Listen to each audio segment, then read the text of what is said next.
pero después apaga alguno de los micrófonos. Bueno, Bueno, comenzamos la comenzamos la grabación grabación del del último último encuentro encuentro de esta de esta tarde, tarde, noche. noche, Así que así que bueno, bueno, recuerden recuerden aceptar asistir la la reunión que se reunión está que se está grabando grabando y y largamos. largamos. Muy bien. Quizás no sea tan larga, a lo mejor es un poquito más breve porque ya avanzamos bastante, pero quería enfocar, a lo mejor, no sé si tienen ustedes como les dije, el libro que estamos viendo del Panorama Divino y ver un poquito justamente ya cómo en este proceso de lo que es, de la tarea, quizás que, si podemos decirlo así, no quiero pecar de decir alguna herejía, pero la tarea que Dios se propone de restaurar su reino, ¿no es cierto? Eh, no, no, no es algo literal, como lo digo así, sino que lo vemos como como siempre, esta intención de Dios de meternos en sus propósitos y hacer que, por supuesto, todo se encamine hacia lo que Él, perdón, a lo que Él ideó y cuál es el desarrollo de todo lo que Dios ha hecho. Entonces, ahora vamos a situarnos un poco ya para poder entender que estamos en el punto de que el reino está como perdido. Es decir, el pecado ha hecho o ha producido en el ser humano y en toda la naturaleza que el estándar, el ideal, el modelo de Dios se haya corrompido totalmente. Entonces, ante eso, Dios mismo promete, hace, hace su promesa, como mencionamos en Génesis 3:15, ya es ese promesa de que Dios va a hacer algo para restaurar todo lo que se ha derrumbado y nos presenta y nos va presentando Dios su plan eterno, su plan glorioso, que no se le ha escapado absolutamente nada. Eh, Eso quizás sea otra perspectiva también que tenemos que tener en cuenta, que a Dios no se le ha pasado por alto ninguna cosa. Quizás ver un poco lo que la palabra de Dios nos trae luz, es cuando en el Nuevo Testamento, en Efesios capítulo 1, verso 3 al 6, Dios eh, dice y Dios expresa, o mejor dicho, el apóstol Pablo nos dice sobre el plan de Dios, ¿no? Eh, lo podemos leer y dice así: alabado sea Dios, Padre de nuestro Señor Jesucristo, que nos ha bendecido en las religiones celestiales con toda bendición espiritual en Cristo. Dios nos escogió en Él antes de la creación del mundo, para que seamos santos y sin mancha delante de Él. En amor nos predestinó para ser adoptados como hijos suyos por medio de Jesús, según el buen propósito de su voluntad, para alabanza de su gloriosa gracia que nos concedió en el amado o en su amado. Esto eh, es una descripción de todo el propósito de Dios. Al mencionar antes de la fundación del mundo, entendemos que este concepto de que, aunque parecieran estas cosas que se desarrollan en Génesis como que a Dios se le escapó la liebre, no, no, no. antes de la fundación del mundo ya había propósitos, ya había, Dios tenía planes, Dios tenía propósitos y sabía del devenir de las cosas. Por eso dice, según el buen propósito de su voluntad. Nos lleva este pasaje de Efesios a entender tanto hacia atrás como hacia el futuro, ¿no? De lo que es esta visión general del plan eterno de Dios. La caída entonces del ser humano, la rebeldía, no hizo que el plan de Dios se acabara o se terminara, sino que ya estaba en su mente, en su corazón, cómo iba a ser determinado o cómo Dios lo había determinado de llamar a un pueblo para que este concepto de reino siga vigente. La aparición, por decir así,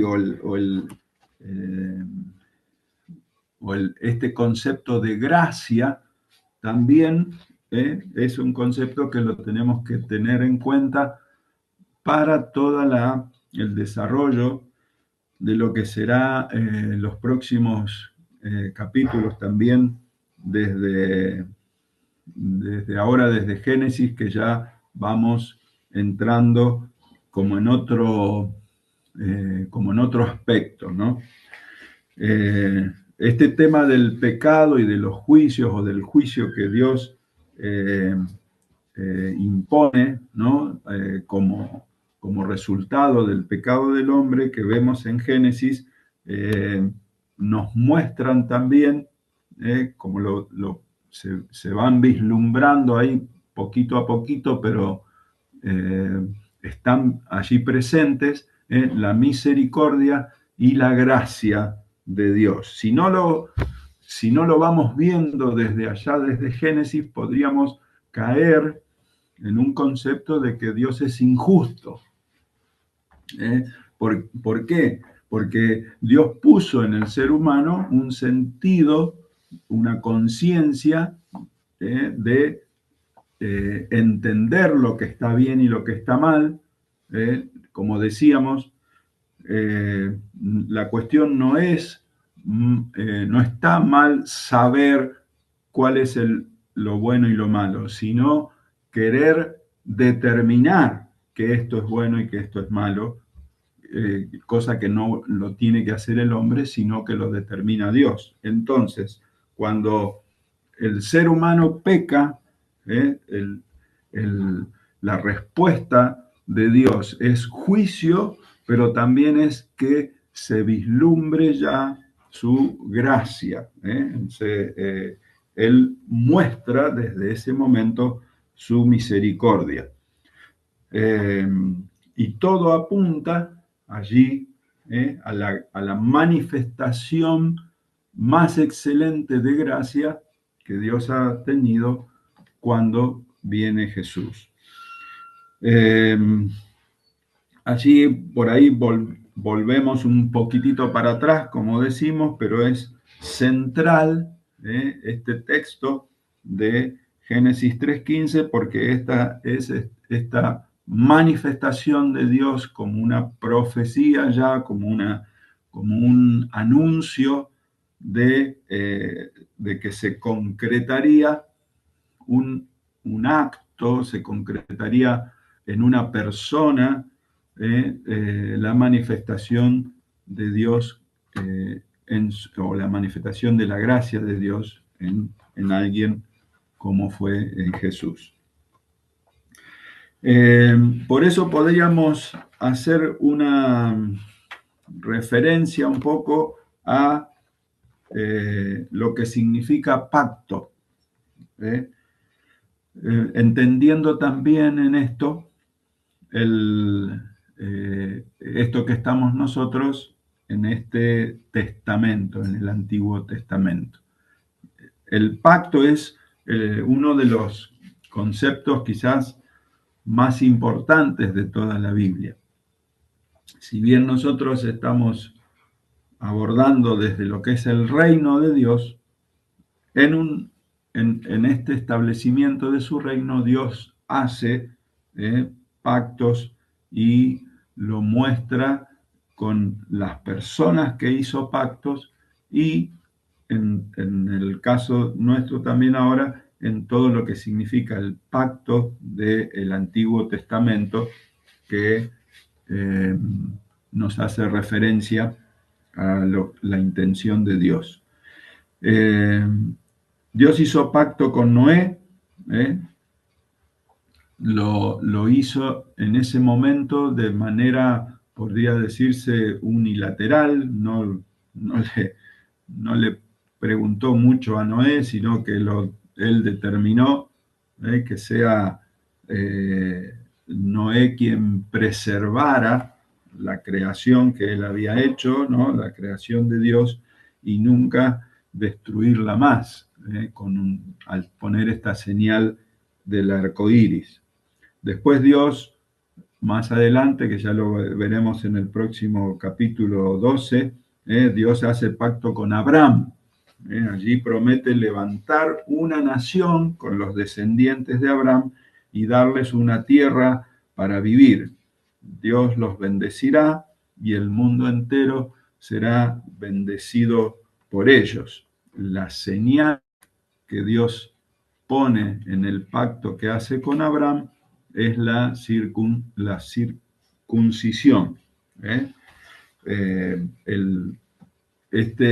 Incluso esta señal que muestra Dios o que hace Dios en cada uno de los pactos también nos hacen referencia, por supuesto, a Jesucristo mismo.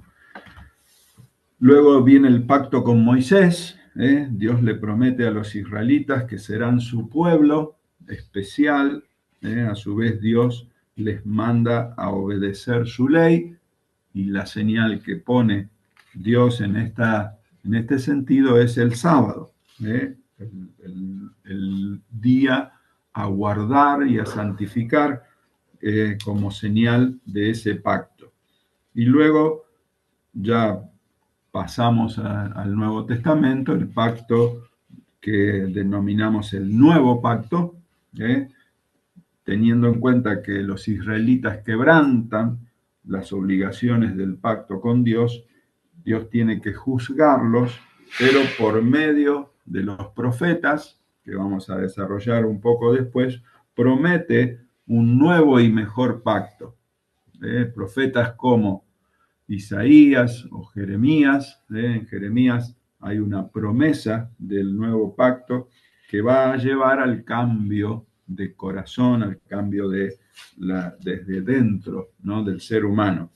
Y este es un conocimiento universal, es decir, ahora ya no es específicamente con un pueblo, sino para toda la humanidad, el conocimiento del perdón completo que Dios ofrece a través de Jesús. La muerte de Cristo inaugura este nuevo pacto, y la señal que da es el bautismo.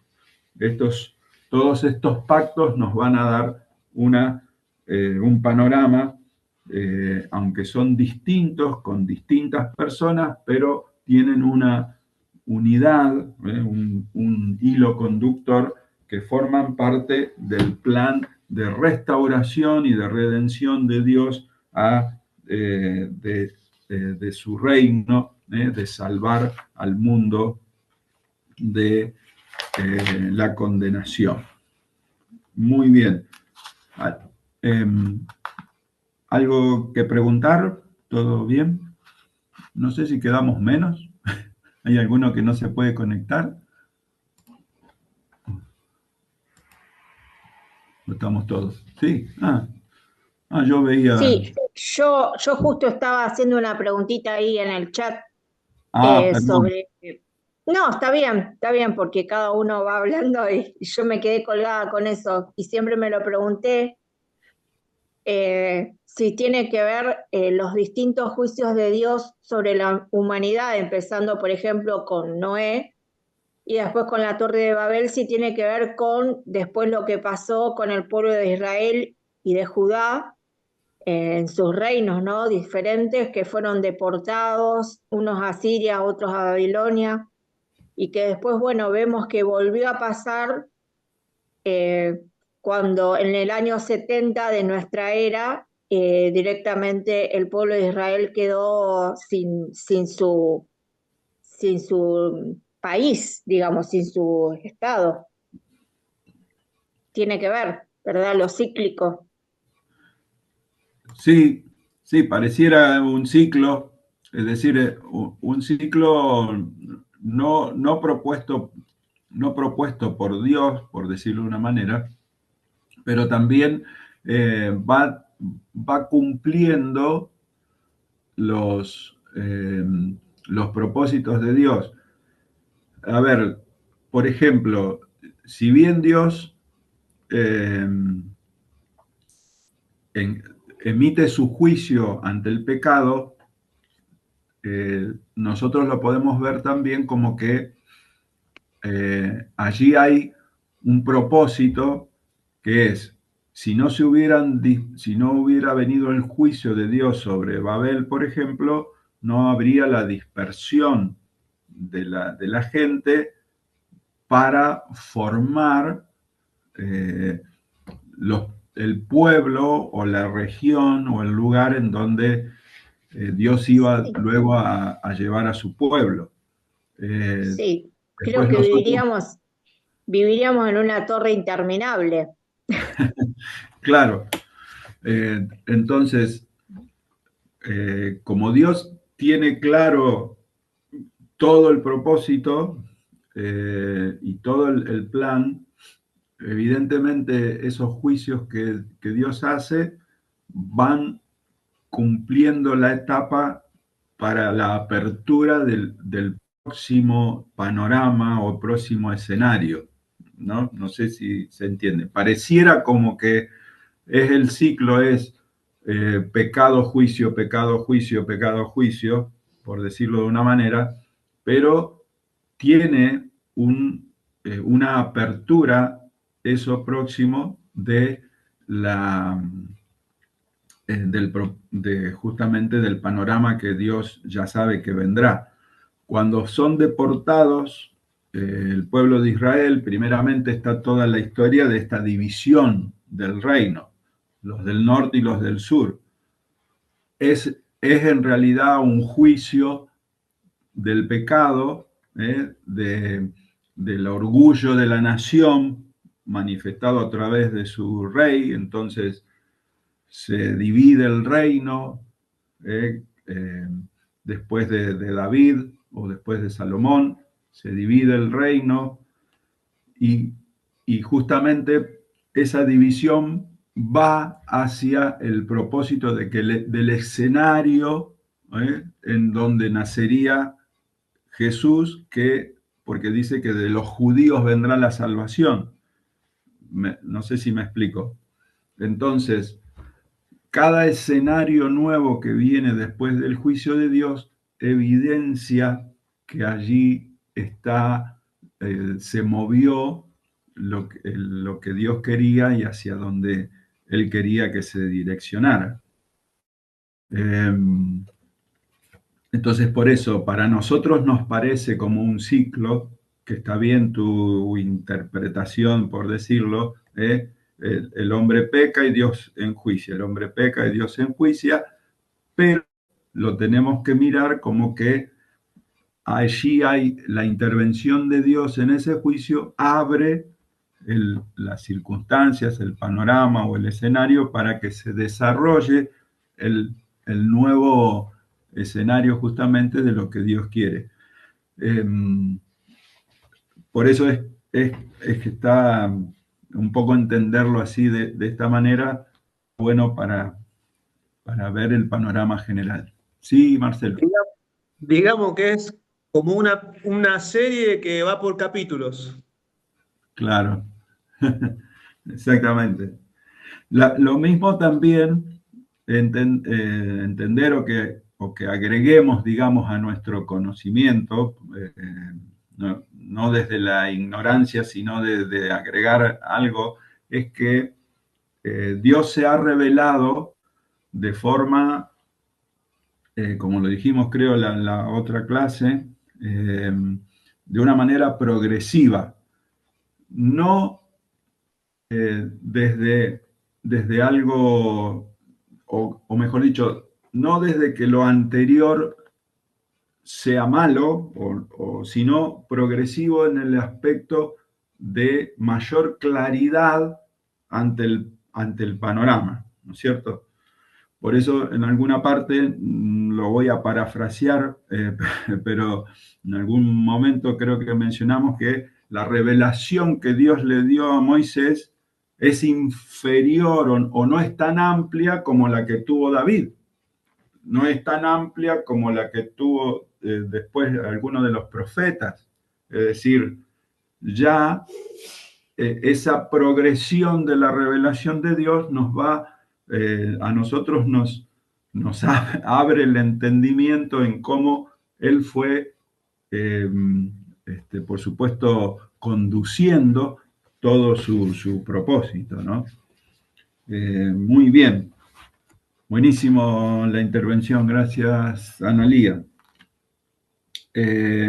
Bueno, estamos hablando entonces de los pactos, teniendo en cuenta mirar hacia, hacia la expresión máxima de gracia, ¿no?, que Dios ejecutó en Jesucristo. Entonces, yendo un poquito para atrás otra vez, pero muy sintéticamente, por ejemplo, Génesis 5:24 dice que Enoc caminó con Dios. Entonces, allí vemos cómo cuando la muerte ya alcanza a todas las generaciones, se manifiesta allí que cada uno de los antepasados muere dejando su descendencia, pero allí en el versículo 24 de Génesis 5, la frase murió Enoc no está presente. Esto nos da esta idea de que con Enoc, si bien fue diferente, de él se dice que anduvo fielmente con Dios, un día desapareció porque Dios se lo llevó, y es una muestra, ¿no?, de esto de que da esperanza, de que a un mundo caído le es posible, porque Dios lo puede establecer, conocer y escapar de la muerte. Es decir, que allí en Génesis 5 se mencione que no conoció la muerte, mientras todos los demás, todos los demás dice, y murió a la edad y su descendencia es tal. Enoc nos muestra que Dios tiene en su plan un deseo de que esa muerte por causa del pecado no sea permanente, no sea para siempre, no sea el fin de todo, ¿no? Y nos muestra su gracia, nos muestra su esperanza. Después, al hacer el pacto Dios con Noé, leemos en Génesis 6:8, pero Noé halló gracia ante los ojos del Señor. La Escritura viene diciendo que toda persona es pecadora, incluido Noé, pero Dios lo escogió a él y su familia como receptores de gracia. Si nosotros ya podemos vislumbrar allí, ¿no?, en estos primeros capítulos de Génesis, que Dios quiere manifestar su gracia salvadora, su gracia misericordiosa, su gracia desarrollarla, ¿no?, en todo su esplendor, que lo hace con Jesús. Pero este pacto que Dios hizo con Noé no es porque Noé sea buenito y sea un santo, al contrario, es decir, Noé está incluido en los pecadores, pero halló gracia. Esto muestra esta cuestión también de la mirada de Dios dentro de su plan perfecto. Esta palabra pacto entra allí al ruedo, digamos, cae la palabra pacto porque habla de un acuerdo que es vinculante entre dos partes. Entonces, Dios le promete a Noé que mediante el arca lo salvará y que a él y su familia, ¿no? Entonces Noé cree a esta palabra de Dios y actúa según esa palabra. Al igual que allá en el Edén, Adán y Eva hubieran tenido que seguir actuando de acuerdo a la palabra de Dios, de acuerdo a la ley de Dios. Entonces, aquí Noé muestra también, ¿no?, que él se ajusta a esa promesa que Dios le hace. Entonces, evidencia o muestra que Noé vive en el reino. Es el pueblo de Dios, en el lugar de Dios, bajo su gobierno y su bendición. Así que con el pacto que Dios hace con Noé, se muestra allí también esta gracia de Dios. Dios declara su compromiso con la creación a través del pacto que hace con Noé. No ha terminado su obra con el mundo y está dispuesto a que todo su plan eterno llegue a su fin. El diluvio fue como haber deshecho el orden creado, pero fue seguido por una restauración llena de gracia en este nuevo comienzo.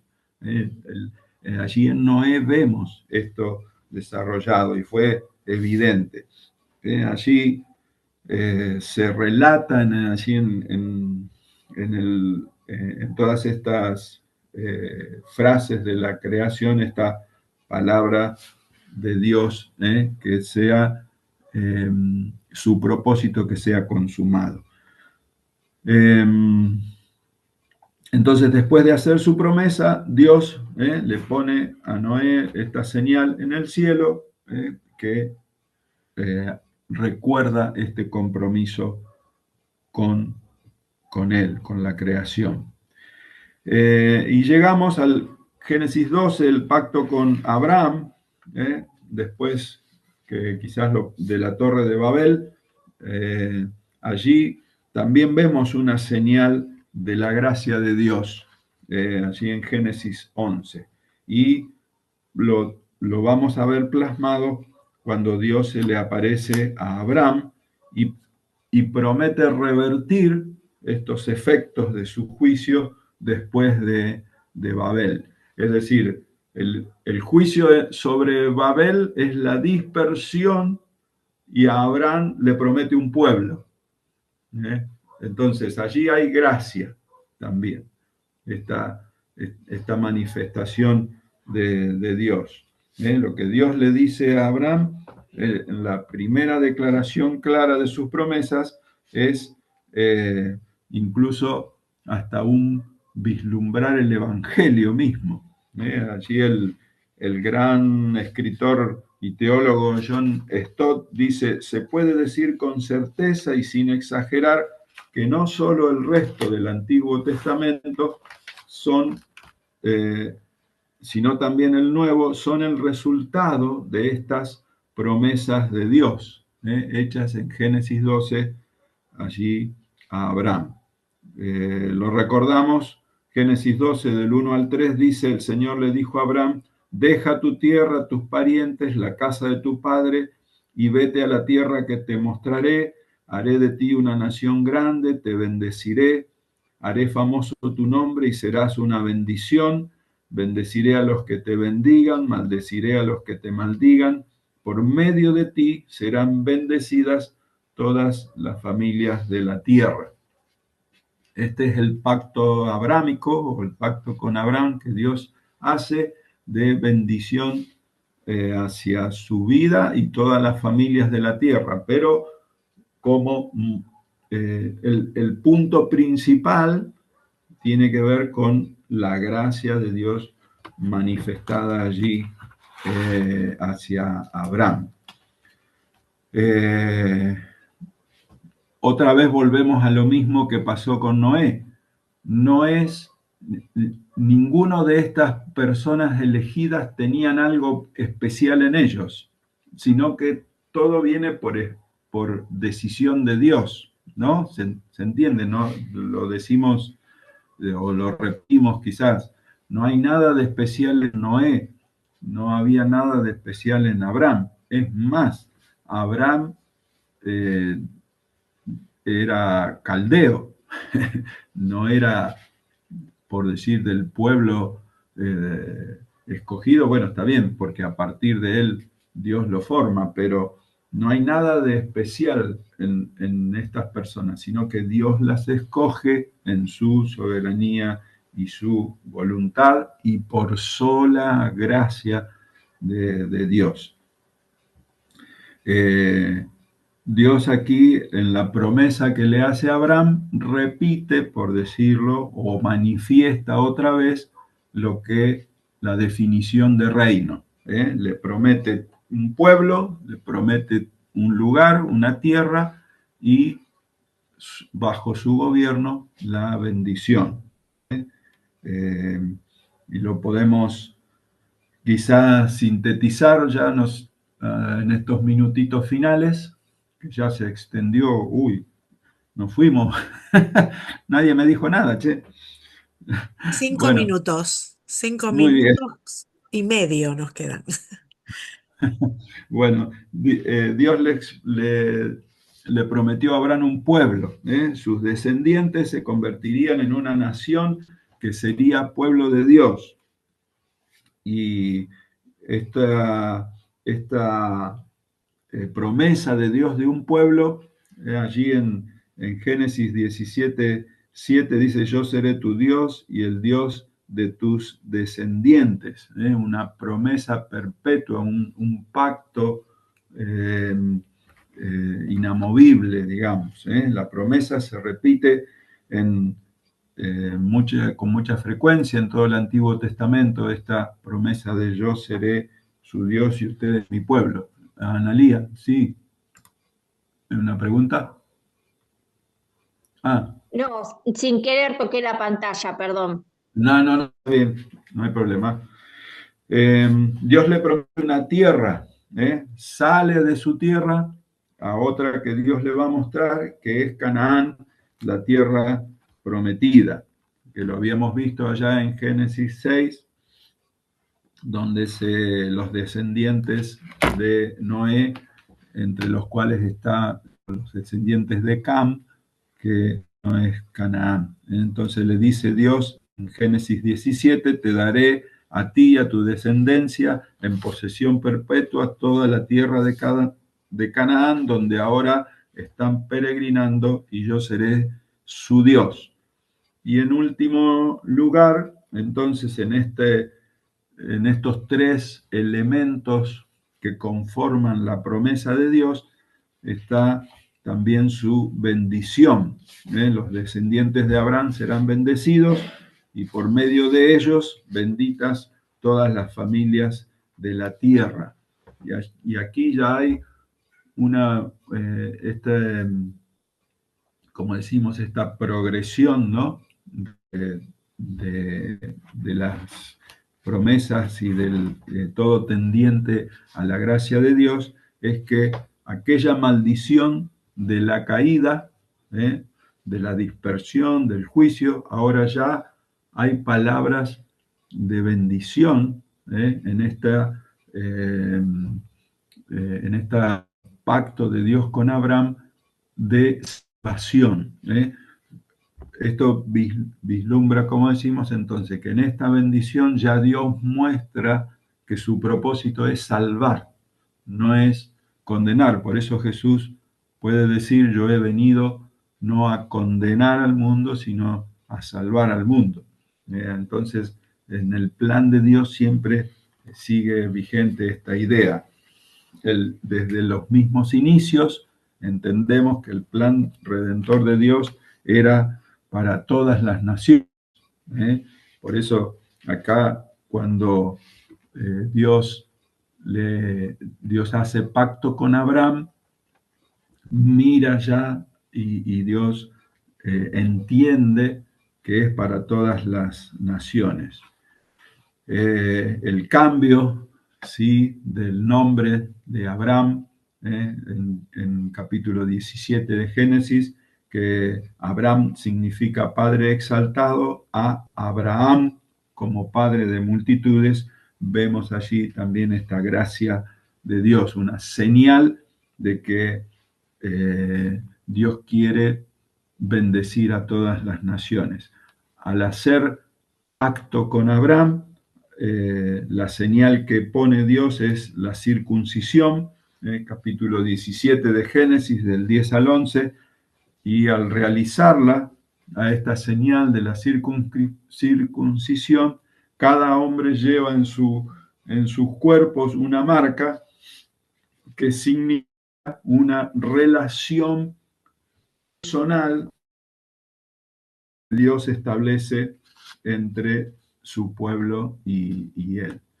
Siempre, entonces, ante un pacto, Dios pone un sello, vamos a decirlo así, ¿no? O una señal del pacto. Dijimos antes que con Noé hizo el pacto y puso el arco iris, con Abraham la circuncisión, no me sale hoy la palabra, y luego vamos a ver en los otros pactos la propia señal también. Muy bien, no sé si Ahora sí, ya estamos estamos bien en cerquita los del final, últimos así que segundos. cerramos por acá. Sí, sí, llegamos justo. Muy bien. Bueno, muchas Cualquier gracias. cosa, escriban todo lo que quieran, preguntas o consideraciones, así nos vamos enriqueciendo entre todos. Buenísimo. Bueno, nos despedimos entonces. Hasta el Muy próximo bien. encuentro y hagan la tarea, lean.